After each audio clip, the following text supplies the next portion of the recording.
Bonjour YouTube, je suis Sébastien et comme beaucoup d'entre vous qui vouliez vous servir de la pompe Lidl pour arroser votre jardin et elle n'est pas faite pour, ma mère voulait la même chose et donc on va déballer là ce qui est la solution et comme ça vous aurez la réponse à cette question. Voici donc la solution à ce fameux problème, c'est une pompe surpresseur, donc c'est une pompe et une citerne et je vais vous expliquer ça dans un instant.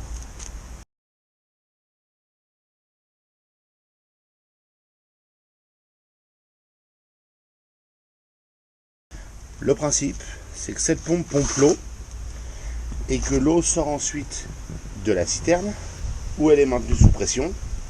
Et quand la pression baisse, donc quand vous ouvrez le robinet, ça rallume la citerne, enfin la pompe pour remplir la citerne. C'est comme un compresseur d'air en fait, sauf que c'est avec de l'eau.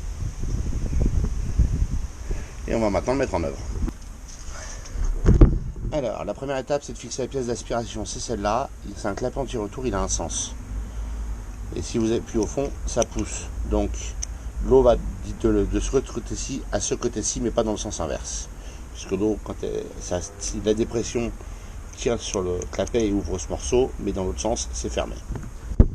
Donc, on va mettre ça. Voilà, on enlève le bouchon. Et on visse ça ici.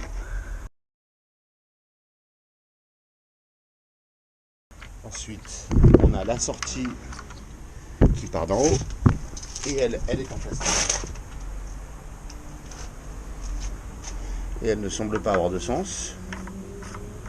Voilà. Et il nous faut des pièces pour aller là-dessus et là-dessus pour relier les tuyaux. Je vais aller chercher ce qu'il faut. Alors pour le noir sur le dessus qui est la sortie, il faudra une clé de 30 pour le serrer. C'est pas la peine de le serrer comme un âne, c'est un joint horrible. Donc l'objectif, c'est que ce soit serré. C'est peut-être même du 29. Pour ici, c'est au-delà de 32 et j'ai pas au-delà de 32 ici. Et j'ai pas pris une grosse clé à molette, donc on va faire avec une pince multiple. Ensuite, on a le fil électrique. Encore un petit machin à enlever. On a un fil somme toute assez court. Donc je vais aller chercher dans la longe. Donc, c'est branché. J'ai relié l'aspiration, ce côté-ci, à une source supposée. Et la sortie à un tuyau d'arrosage avec un pistolet au bout. Maintenant, je vais aller chercher de l'eau pour remplir ici. Pour lui mettre de l'eau au départ, pour l'amorcer. Et on va voir ce que ça donne. Bon, la première version de cet essai a été un échec lamentable. Donc on a acheté ça. C'est un accessoire fait pour, hein, qui n'est pas livré avec, mais qui est quasi nécessaire puisque ça inclut le clapet anti-retour au bout du tuyau qui va dans l'eau et non plus au niveau de la pompe. Ce qui veut dire que il ne faudra pas la réamorcer à chaque fois. Ce qui est l'objectif. Et c'est Gardena, donc les raccords sont théoriquement les bons. Donc je vais monter ça et on va essayer. Alors elle vient de s'éteindre. J'ai rempli le tuyau d'aspiration d'eau. J'ai rempli la pompe d'eau. C'est la bouteille d'eau vide. Je n'ai pas eu de l'eau à bulle. C'était de l'eau du robinet dans une bouteille vide. On n'est pas tous tarés ici. Elle est allumée mais éteinte. Et si j'allume le pistolet, ça arrose, hein.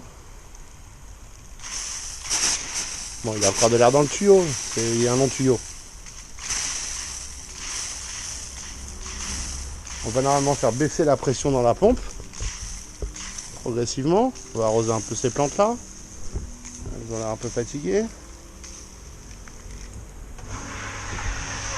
Et quand il n'y a plus assez de pression, elle s'allume et elle continue à fonctionner. Donc voilà, le lendemain, la pompe marche, le système fonctionne. Le défaut, c'est que ça, c'est Gardena full plastique. Et du coup, ça flotte dans l'eau. Donc je vais le fixer à une brique avec des rilles 100. Ça vaut ce que ça vaut, hein. Et ça évitera que ça se désamorce. Parce que c'est ça le problème, c'est que quand il remonte à la surface, il se désamorce. Donc une brique et des rilles 100. Voilà mon œuvre. Je réfléchirai à une meilleure solution. Mais pour l'instant, ça va parfaitement faire l'affaire. Donc je vais mettre ça dans l'eau. Et ça devrait arrêter de remonter à la surface, logiquement. La brique fut un échec, donc pour le moment je l'ai calé avec ça. Ça devrait l'empêcher de trop remonter en croisant les doigts. Donc la pompe, maintenant, comment ça marche? Là, elle est éteinte. Je vais l'allumer. Comme elle est contente de sa pression à 2 bars et demi, elle ne va pas pomper. Si j'arrose la pelouse, en période de canicule, hein, c'est le grand luxe.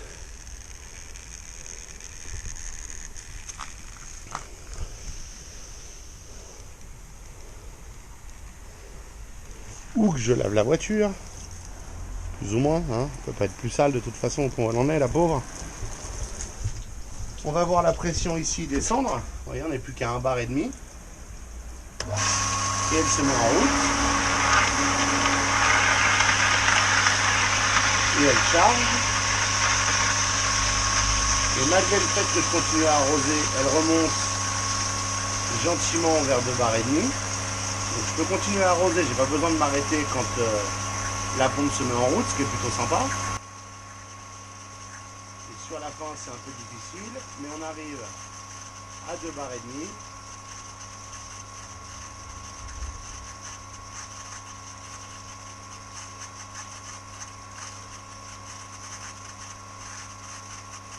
Je suis toujours en train d'arroser. Hop là.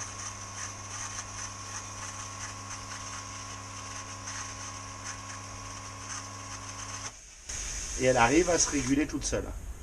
Elle arrive à se battre contre l'arrosage et à se recharger jusqu'au point de s'arrêter. Évidemment, si je continue, elle va se revider. Vous voyez, vous pouvez voir la pression descendre.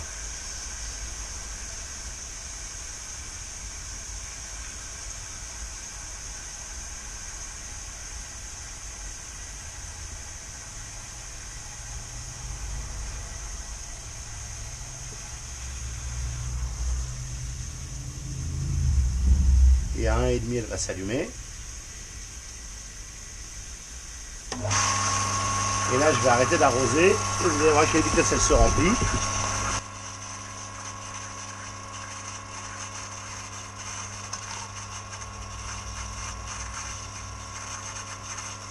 Voilà, c'est beaucoup plus rapide si on arrête d'arroser. Donc voilà comment cette pompe marche et ce qu'elle permet de faire. Globalement là-dessus, vous pouvez mettre un arrosage automatique, vous pouvez mettre ce que vous voulez. Tant que le tuyau est dans l'eau et qu'elle n'est pas désamorcée, tout va bien. De toute façon, si elle est désamorcée, au bout d'un moment, il y a une sécurité, elle va s'arrêter. Donc moi, la prochaine étape, c'est de planifier l'installation permanente de tout ce bordel et de l'arrosage qui va avec. Mais au moins, on sait que ça fonctionne et ça permet d'arroser ses plantes, même pendant la canicule. Et si jamais elle se désamorce, la solution, c'est de dévisser ici, remplir d'eau, remettre et ça se réamorce. Je vous remercie d'avoir suivi cette vidéo, j'espère qu'elle vous aura intéressé et vous aura été utile. Si c'est le cas, pensez à vous abonner et à la liker. Et puis si vous avez des questions ou des remarques, les commentaires sont là pour ça.